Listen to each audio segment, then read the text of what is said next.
കൂട്ടുകാരെ, welcome to കഥയാത്ര kids stories. കഥകളും പാട്ടുകളും കുസൃതികളും നിറഞ്ഞ നമ്മുടെ ഈ മാന്ത്രിക ലോകത്തേക്ക് നിങ്ങളും വരുന്നു. ഒരിടത്ത് കാടിനോട് ചേർന്നുള്ള അതിമനോഹരമായ ഒരു വലിയ കുളമുണ്ടായിരുന്നു. തെളിഞ്ഞ വെള്ളവും ചുറ്റും പച്ചപ്പുമുള്ള ആ കുളത്തിലായിരുന്നു ഒരു കൂട്ടം താറാവുകൾ വസിച്ചിരുന്നത്. അവരുടെ കൂട്ടത്തിൽ ഡക്കി എന്ന പേരുള്ള ഒരു പിടത്താറാവും ഉണ്ടായിരുന്നു. മറ്റു താറാവുകളെപ്പോലെ ആകാശത്തേക്ക് പറന്നുയരാൻ ഡക്കിക്ക് കഴിയില്ലായിരുന്നു.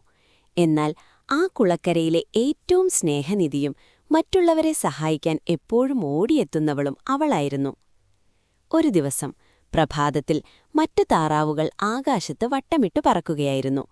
ഡക്കി കരയിൽ ഒറ്റയ്ക്ക് നിൽക്കുമ്പോഴാണ് വെള്ളത്തിലെ വള്ളികളിൽ കുരുങ്ങിപ്പോയ ഒരു ചെറിയ കുഞ്ഞു താറാവിന്റെ കരച്ചിൽ കേട്ടത്.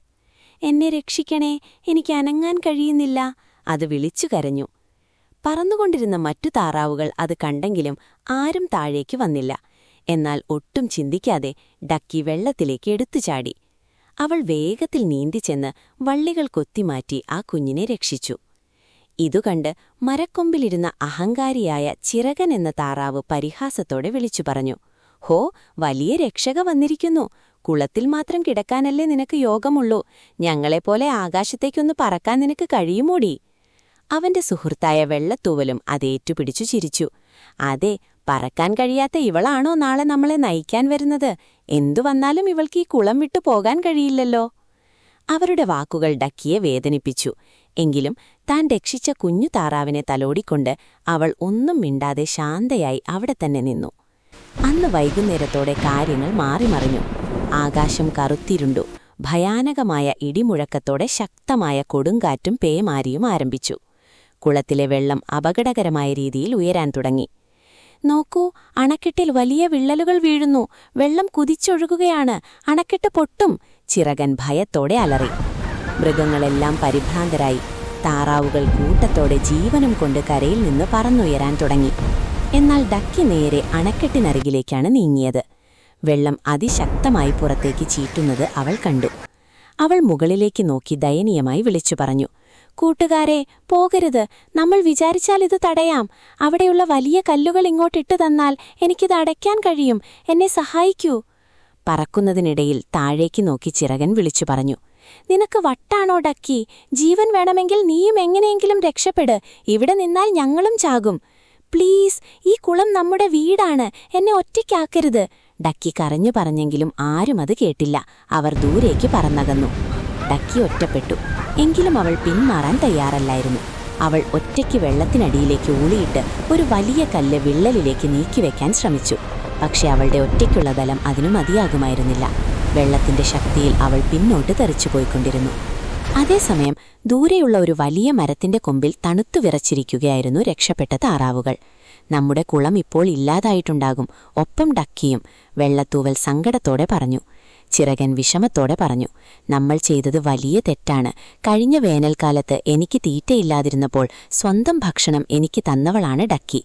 അതെ, ഇന്ന് രാവിലെ പോലും എന്റെ കുഞ്ഞിനെ രക്ഷിച്ചത് അവളാണ്," മറ്റൊരു താറാവ് പറഞ്ഞു. "പറക്കാൻ കഴിയില്ലെന്ന് പറഞ്ഞ നമ്മൾ അവളെ എന്നും കളിയാക്കി. എന്നിട്ടും സ്വന്തം ജീവൻ പണയം വെച്ചും അവൾ നമ്മുടെ വീട് രക്ഷിക്കാൻ അവിടെ ഒറ്റയ്ക്ക് പോരാടുകയാണ്. അവൾക്ക് നമ്മളോട് ഇത്രയും സ്നേഹമുണ്ടെങ്കിൽ നമ്മൾ എന്തിനാണ് ഭയപ്പെടുന്നത്?" വെള്ളത്തൂവൽ ചോദിച്ചു. ചിറകന്റെ കണ്ണുകളിൽ നിശ്ചയദാർഢ്യം തെളിഞ്ഞു. "ശരിയാണ്, നമ്മൾ തിരികെ പോകുന്നു. ഡക്കിയെ ഒറ്റയ്ക്കാക്കാൻ പാടില്ല." കൊടുങ്കാറ്റിനെ വകവയ്ക്കാതെ അവരെല്ലാം തിരികെ കുളത്തിലേക്ക് പറന്നു. അണക്കെട്ടിനടുത്ത് തളർന്നുപോയിട്ടും വീണ്ടും ഒരു കല്ല് നീക്കാൻ ശ്രമിക്കുന്ന ഡക്കിയെ അവർ കണ്ടു. "ഡക്കി, ഞങ്ങളോട് ക്ഷമിക്കൂ. ഞങ്ങൾ നിന്നെ വിട്ടുപോകാൻ പാടില്ലായിരുന്നു. പറയ്, ഞങ്ങൾ എന്തു ചെയ്യണം?" ചിറകൻ ചോദിച്ചു. ഡക്കിയുടെ കണ്ണുകളിൽ പ്രതീക്ഷയുടെ തിളക്കം കണ്ടു. അവൾ ആവേശത്തോടെ പറഞ്ഞു, "വേഗം ആ വലിയ കല്ലുകൾ കൊത്തി വിള്ളലിന്റെ അടുത്തേക്ക് ഇട്ടുതരൂ. ബാക്കി ഞാൻ നോക്കിക്കൊള്ളാം." പിന്നീട് നടന്നത് ഒരു യുദ്ധം പോലെയായിരുന്നു. താറാവുകൾ ആകാശത്തേക്ക് പറന്നുയർന്ന് ഡാമിന് മുകളിലുള്ള വലിയ കല്ലുകൾ കൊത്തിയെടുത്ത് താഴേക്കിട്ടു. എല്ലാ പേരും കൂടി ആ കല്ലുകൾ വിള്ളലുകളിലേക്ക് തള്ളിവെച്ചു. മണിക്കൂറുകൾ നീണ്ട അവരുടെ കൂട്ടായ പ്രയത്നത്തിനൊടുവിൽ വിള്ളലുകൾ അടഞ്ഞു. വെള്ളത്തിന്റെ ഒഴുക്ക് നിന്നു. പിറ്റേന്ന് പ്രഭാതത്തിൽ സൂര്യൻ ഉദിച്ചപ്പോൾ കുളം ശാന്തമായിരുന്നു. എല്ലാ താറാവുകളും ഡക്കിയുടെ ചുറ്റും കൂടി. ചിറകൻ തല കുനിച്ചുകൊണ്ട് ഡക്കിയോട് പറഞ്ഞു. ഞങ്ങൾക്ക് പറക്കാൻ കഴിയും, പക്ഷെ ഒരു പ്രതിസന്ധി വന്നപ്പോൾ ഞങ്ങൾ ഭയന്നോടി. നിനക്ക് പറക്കാൻ കഴിയില്ല, പക്ഷെ നിന്റെ വലിയ മനസ്സും ധൈര്യവുമാണ് നമ്മളെ എല്ലാവരെയും രക്ഷിച്ചത്. നീയാണ് ഞങ്ങളുടെ യഥാർത്ഥ നേതാവ്. എല്ലാവരും സന്തോഷത്തോടെ ചിറകടിച്ച് ഡക്കിയെ അഭിനന്ദിച്ചു. ഡക്കി താൻ രക്ഷിച്ച കുഞ്ഞു താറാവിനെ ചേർത്തു പിടിച്ച് സ്നേഹത്തോടെ പുഞ്ചിരിച്ചു. യഥാർത്ഥ കരുത്ത് ശാരീരികമായ കഴിവുകളിലല്ല, മറിച്ച് മറ്റുള്ളവരോടുള്ള അനുകമ്പയിലും നമ്മൾ കാണിക്കുന്ന ധൈര്യത്തിലുമാണ്. ആരുമില്ലാതെ ഒറ്റപ്പെടുമ്പോഴും നന്മ ചെയ്യാൻ തയ്യാറാകുന്നവരെ ലോകം തിരിച്ചറിയുകയും അവർക്കൊപ്പം നിൽക്കുകയും ചെയ്യും. ഇതുപോലുള്ള കൂടുതൽ കഥകൾക്കായി ചാനൽ സബ്സ്ക്രൈബ് ചെയ്തു ബെൽ ഐക്കൺ പ്രസ് ചെയ്യാൻ മറക്കല്ലേ.